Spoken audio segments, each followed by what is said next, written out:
All right, guys, what is up? Let's get right into it because this one is very in depth, like most of my videos when we talk about hormones. So before we get started, for those of you who don't know, my name's Lily. I work with women who want to lose weight between the 30 to 50-year-old age bracket. Um, and this is why I talk about hormones a lot because your menstrual cycle, metabolism, a lot of different things change. And yeah, with reference to this video, we are going to run through your hormonal impact on weight loss if you are over the age of 30. Again, if you're not, over the age of 30 and you're in your 20s and whatnot, or you're older than 50 and in your later 50s, this isn't going to help you. But if you're in that 30 to 50-year-old age bracket, and obviously you're a woman, this is going to be incredibly beneficial and probably bring you a lot of knowledge and education to why your hormones can impact your weight loss journey quite significantly. So let's get right into it. So to start with, menopause and estrogen. The reason I laughed was because that's my favorite diagram ever in the whole world, and I won't get into that today. But for those of you who know, you know. To start with, though, estrogen, regardless whether it's spelled with an E or an O, it's the same thing. Okay, just want to get that off the bat in the beginning because it basically just depends on where you're located in the world. If you're in America or the UK, I believe you guys spell it with an O. Obviously, given my accent, I'm Australian, so we spell it with an E.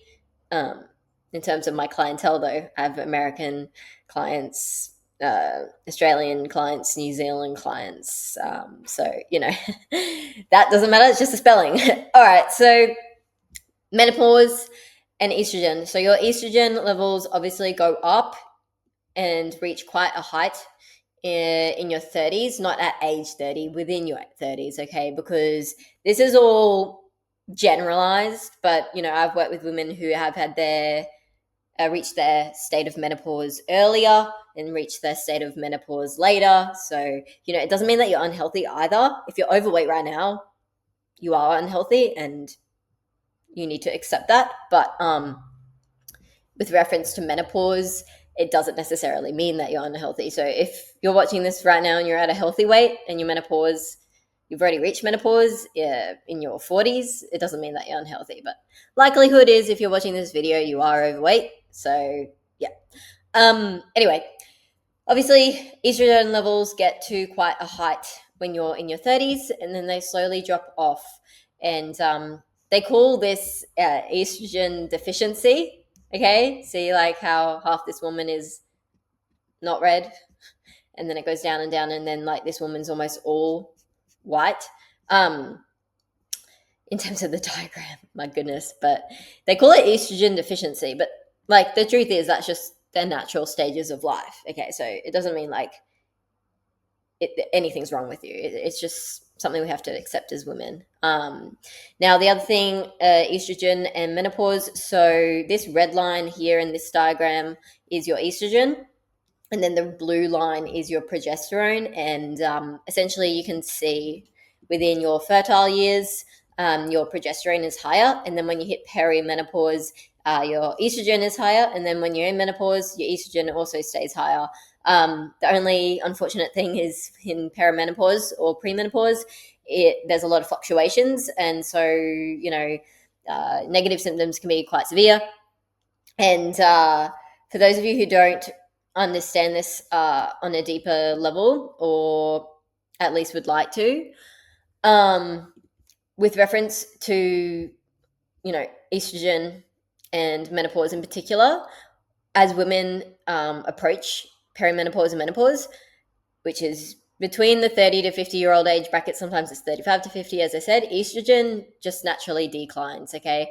And I know estrogen looks higher on the diagram than progesterone, which it is, okay? And this is a confusing thing, so just stay with me. But if you can actually understand this, it's going to bring a lot of clarity. So even though estrogen levels, as you get older per se, they decline, okay? As in they decrease. So this diagram here makes a lot of sense. Estrogen decreasing, awesome. Oh, but in this diagram, estrogen's higher. Yeah, it's higher in comparison to progesterone in terms of like the bracket. It's higher, but in comparison to when you were 20, your estrogen is still lower. Okay, does that make sense? So I'll try to explain that in another way. So, with reference to your fertile years, even though progesterone is above estrogen, progesterone's up here when you're like in your 20s per se, and then when you're in your 30s, estrogen's like here. Okay, so don't try and compare this to progesterone to understand what I'm saying. Compare this to when you were 20 versus however you are old now. Okay, so I hope that makes sense. If you have any questions, though, you'll find the answers behind the scenes, behind the curtain in my one-to-one coaching. But anyway, hope that makes sense. Thyroid impact. So that's another massive issue. So just for reference, your thyroid gland is like here roughly, and your brain stimulates a lot of your thyroid functions. And in case you aren't aware, your thyroid is a gland, and any gland essentially secretes different hormones. Secretes means like releases. Okay, so you have other glands in your body which release other hormones, and your thyroid is a gland that secretes specific hormones. Okay, so with reference to your thyroid function, what happens is the thyroid gland regulates your metabolism, your energy, and how the body uses food for fuel, essentially. Okay, and as women, your thyroid function can decrease. Okay, it can. I'll get into that in a minute, which may lead to hypothyroidism. And in some cases, slowing this can like essentially cause your metabolism to slow down, and it contributes to fatigue and weight gain. Okay, now the impact that your thyroid gland can have on weight loss is essentially a sluggish per se thyroid. It slows down how efficiently your body burns calories. Okay, and therefore it makes it a challenge to lose weight. Okay, now if you have a healthy thyroid that isn't working inefficiently and instead it's working efficiently, it means that your body is going to efficiently burn calories. Okay, and unfortunately, women with thyroid issues, they might experience weight gain even if they're eating the exact same way that they always have. Okay, so for those of you who like are aware of the thyroid thing, or maybe you have hypothyroidism or hypothyroidism, this is going to make a lot of sense. If you don't, it's still really good to learn, because you might actually be in this state and have absolutely no clue because you haven't had the tests done. And it is quite common within women between the 30 to 50-year-old age bracket, at least from my experience with the women I've worked with. I'm not saying that you necessarily have it though, so yeah. Hypothyroidism is when your thyroid is underworking. Okay, so it's not working enough. Hypo, under, just think low. Okay, and hypothyroidism essentially affects the body in memory decline, dry skin, constipation, irregular or heavy periods, muscle joint pain, cold, intolerance, weight gain, fatigue, depression. So this is when this gland here that secretes hormones, it's just not working as well as it's meant to. We have the other side of it though, where your thyroid can overwork, which is called hyperthyroidism. Okay, and unfortunately, whether you're hypothyroidic or hyperthyroidic, meaning whether you're here or here, both can lead to weight gain. So there's not one that's better than the other. The best thing is just having a healthy thyroid that is in the middle and stable. Okay, so if your thyroid overworks, obviously this can result in weight loss, but at the same time it can result in weight gain. So it depends on the story and the individual, whereas hypothyroidism can only result in weight gain. So that's interesting. Regardless, increased sweating, nail thickening and flaking, nervousness and anxiety, muscle weakness, heat intolerance. So you tend to get quite hot, whereas on hypothyroidism, you feel cooler and you're basically you just sweat less. Diarrhea, a racing heart, puffy or bulging eyes, short and light periods. Now, these can overlap because if you, without getting too like in depth with hypothyroidism and thyroid stuff in general, because I know there's a chance that you're interested in the other things I'm going to say, but stay with me and then we're going to move on. Your thyroid, just like menstrual cycles, okay, and hormone fluctuations or even weight fluctuations, any sort of fluctuation, your thyroid isn't necessarily set in a certain way. Like it can change, okay? Which means if your thyroid is underworking, we can change that to make sure it's working properly. If your thyroid is overworking, we can change that to make it work properly. But it also means that your thyroid can do whatever it wants, okay? So at times it might be underworking and then it's fine, and then it's overworking and then it's fine. So these two things can overlap, okay? Which symptoms of that are fatigue, insomnia, so inability to sleep or sleep effectively, and hair loss. Again, just because you're overweight, it doesn't mean that you have a thyroid that isn't working correctly, but it is possible. And it's definitely something that I haven't heard before and solved and helped women with. The other one is insulin and blood sugar. So, with reference to this one, essentially what happens is your insulin is a hormone and it regulates your blood sugar levels. So, your blood essentially like stores sugar, in other words, and your blood transports a lot of nutrients. So your sugar levels per se, and it helps your cells absorb sugar, and the molecular compound for that is glucose. But before I get too scientific, essentially insulin, the hormone, it helps your cells absorb glucose and then use that glucose or sugar for energy. Hopefully that made sense. And as we age and our hormones change, women can become more prone to insulin resistance. So that's unfortunate.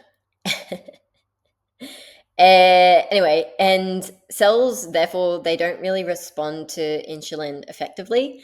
And this can lead to elevated blood sugar levels and increased fat storage, particularly around the tummy area. Okay. And unfortunately, this does impact weight loss, which means you're insulin resistant or can be insulin resistant, and therefore it makes it harder to burn fat and manage cravings as well. So it's often tied to like blood sugar spikes and crashes as well, which can lead to energy dips and cravings for sugary or really high calorie foods. Etc. So very, very interesting stuff there.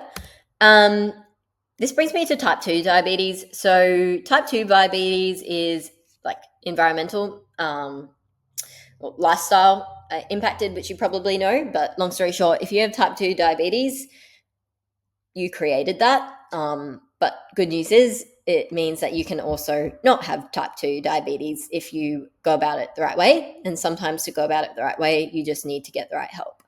But look, regardless, type 2 diabetes is an explanation of what I was trying to explain with insulin and blood sugar. Really great example that some people are aware of. They just get a little bit confused. So your pancreas is an organ. All right, that's all you really need to understand. And insulin is produced in the pancreas. Now, remember, insulin is a hormone and glucose is essentially sugar, okay, if you want to think of it in a simplistic manner, okay? And glucose is extracted from the food that you eat, and it's extracted in the stomach, okay? And then it basically goes through like the blood vessels, and your blood sugar levels increase due to being insulin resistant, okay? And this is where your organs and your muscles no longer respond to insulin, and basically you're insulin resistant, which is what type 2 diabetes is. and your muscles and your organs, they struggle to ingest the glucose, like absorb it, and they struggle to use the glucose, or they struggle to use the sugar. So yeah, which is why when you're type 2 diabetic, majority of the time insulin is involved in terms of like a healing factor, but there's a much better way to go about it, and you don't need to be on medication and things like that, or injections for the rest of your life. You can heal this if it is type 2 diabetes just from, I'll get into that in a second actually. So strategies, as I was saying, strategies to balance hormones and support weight loss. So starting off with diet adjustments. So essentially, majority of your diabetic issues, or being pre-diabetic, or even just having hormonal imbalances, a lot of this can just be healed from food, like the stuff that you're eating and consuming. It doesn't mean that you need 50 million supplements in the world. It doesn't mean that you need to go on a crazy diet either. It's just adjustments to your diet. Okay. And I know there's a picture of salads and greens and stuff there, but it doesn't mean that you can't eat chocolate and ice cream and pizza and things like that. It just means making the right adjustments to your food to help balance your hormones. So protein, obviously protein is essential for preserving your muscle mass, which declines as we age. So it's harder to build muscle mass and hold on to the muscle that we have as we age. And it also helps your metabolism work more effectively, which is your ability to digest food and use food as fuel. So that's that. And of course, protein with each meal can also help balance your blood sugar and reduce cravings, which is why I always talk about having balanced meals. Like if you're trying to lose weight, don't have salad. It's not going to keep you full, which means that you are going to get cravings. So eat balanced meals. That's why silly diets don't work. Anyway, increase fiber intake. So fiber supports your gut and stabilizes your blood sugar, helping prevent insulin spikes. Focus on high fiber foods like vegetables, fruits, whole grains, and legumes. Funny how this stuff we kind of already know, but we don't do. Reduce refined carbs and sugars. So refined carbs and sugars are unhealthy, sugary things that we can think of, like white bread, lollies, chocolate, ice cream. You don't need to cut these out from your diet. I still include those foods in, my diet per se, or the way I eat, my way of living is a better word. But just reducing the intake, okay, which comes down to portion control and things like that. And I have a lot of different videos on how to kind of implement strategies there and make sure you have a little bit more control around that. But essentially, these unhealthy sugars, they spike your blood sugar levels, leading to insulin release and potentially more fat storage. Instead, just choose complex carbs like sweet potato, oats, brown bread, multigrain bread, quinoa, whatever. Healthy fats as well, so particularly with women, but I'll make a whole another video on this one. If not, it might already be there at this point in time of when you're watching the video. But hormone production, okay, it relies on healthy fats, especially omega-3 fatty acids. So obviously, enough omega-3 fatty acids reduces inflammation. If you didn't know that, I shouldn't have said obviously. Just to me, that makes very logical sense. Avocado, olive oil, nuts, seeds, fatty fish like salmon. If it's fish, though, try get wild fish, which is why I don't eat fish very often, and I love fish. But, there's a lot of toxins and chemicals in fish these days. So, try and get wild fish if you have fish, which is why I don't eat it, because wild fish is so expensive. Exercise. Okay, so obviously this can support your hormones as well. One is strength training. So building muscle is one of the best ways to boost your metabolism. And remember, your metabolism is your effectiveness to digest food and use food as fuel, essentially. So your muscle tissue burns more calories than fat, obviously. So the more muscle you have on you and the less fat you have on you, the higher your caloric maintenance is, meaning caloric maintenance is the amount of calories that you have to eat to maintain your current weight. So essentially, the fitter and healthier you are, the more you get to eat to maintain your current weight, which is great. Strength training can also help counteract age-related muscle loss and increase bone density, which is particularly beneficial as women approach menopause, obviously. High intensity interval training, so HIIT workouts. So they're short but very intense. They can help increase insulin sensitivity, improve your cardiovascular health, and burn fat efficiently. Even short bursts of activity can be effective for hormone health. Very interesting story that I'll just pop in here really quick. This video is becoming so long, but this always happens when I talk about scientific nerdy stuff because I'm such a nerd. As you can tell, I get literally hyped about it. Anyway,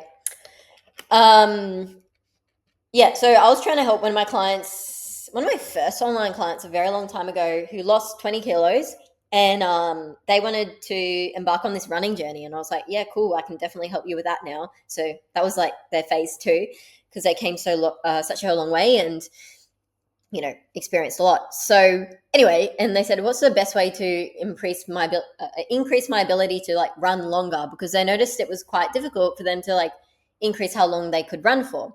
And I said, run for a less amount of time. And they were like, what do you mean? And so we implemented interval training, which is essentially like running really fast and then jogging, running really fast and then jogging. And they're just short intervals. And it basically trains your heart because your heart is a muscle that can be trained, okay, to pump more blood flow under a higher intensity. And yeah, before I get into it, that's how HIIT training can be effective for your hormones. Not necessarily weight loss though, because yeah, we'll get into that in another video, but it is effective for your hormones. And your ability to run for a longer time. Stress reducing exercise. So hormones like cortisol, which is your stress hormone, which can lead to fat storage, particularly in the tummy, abdomen, same thing. Adding in activities that promote relaxation like yoga, walking, or stretching can help reduce cortisol levels and balance hormones. So really good example, if your cortisol goes up, your stress hormone, because you're really, really stressed about whatever you're stressed about, that impacts every other hormone in your body, essentially. It's like the domino effect. Some go up, some go down, but obviously that impacts your hormonal health. So yeah, that's why I'm big on self-care, but we'll get into that in another video or another day.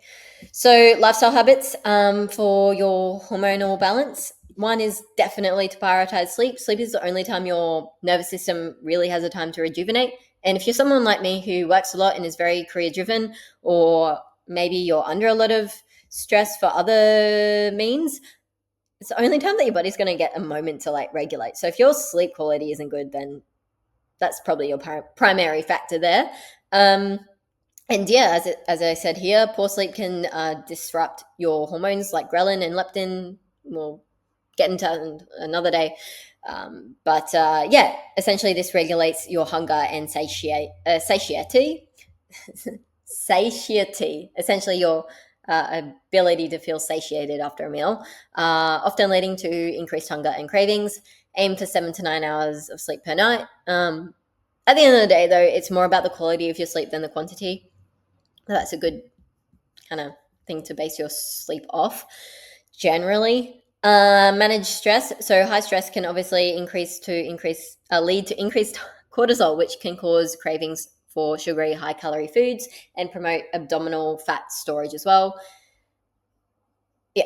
Anyway, so incorporating stress management practices like deep breathing, journaling, or spending time in nature. So that's that. And then staying consistent with healthy habits, of course. So it's one thing to like listen to everything I'm saying and be like, oh yeah, that makes sense, whatever. But it's another thing to actually implement it. So if you're serious, implement it. Or if you're super serious and you want to change your whole life around, then book in a call with me down below and I'll see if I can help you. You have two pains, the pain of staying the same or the pain of making a change. And the pain of staying the same is definitely a lot greater than the pain of making that change. And the good thing is the pain of making the change, because you're changing, that pain is a lot more short term and it leads to long term gain of not being in pain anymore. So yeah, stay consistent with healthy habits. The body thrives on routine. Eating meals at regular times, exercising consistently, and practicing good sleep hygiene can all support hormonal health.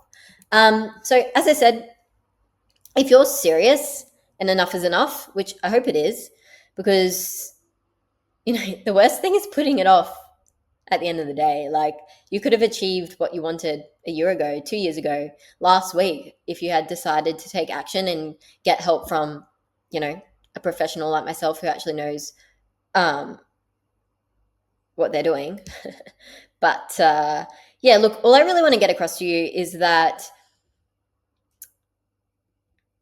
your body's response to weight loss, if you're in the 30 to 50-year-old age bracket, the reason it's feeling like a struggle primarily is because you're not as young as you once were, right? And that's unfortunate.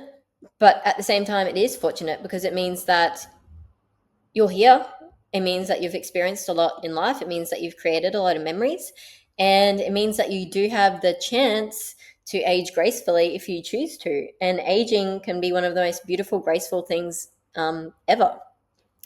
But yeah, at the end of the day, it's up to you. But if you do want to make a change, it means that whatever you're experiencing now that's negative within your health doesn't have to be the case. Okay. Just because you're older, it doesn't mean that you can't heal your health. Just because you're older, it doesn't mean that you can't balance your hormones. Just because you're older, it doesn't mean that you can't get results. Okay.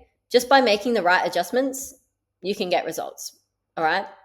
And I encourage you, if you're listening to this video right now and you're like, yeah, you know what, that does make sense. But for whatever reason, you like staying stuck and you don't want to, take action, just understand that the more you put off, the longer you put it off, the older you're going to get, right? And it does become harder the older you get, okay? That's just the fact. Why? We've ran through that in a lot of different videos. We ran through some reasons today. One is that your metabolism slows, etc. So you're actually setting yourself up to make it a struggle and make it harder the longer you put it off, okay?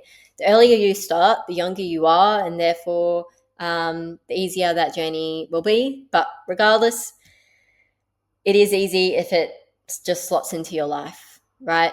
And if you don't know me, all of my clients say that. So yeah, if you do want to take your health seriously and make the changes that not only you deserve, but everyone else that loves you and cares for you deserve as well. It's not just about you.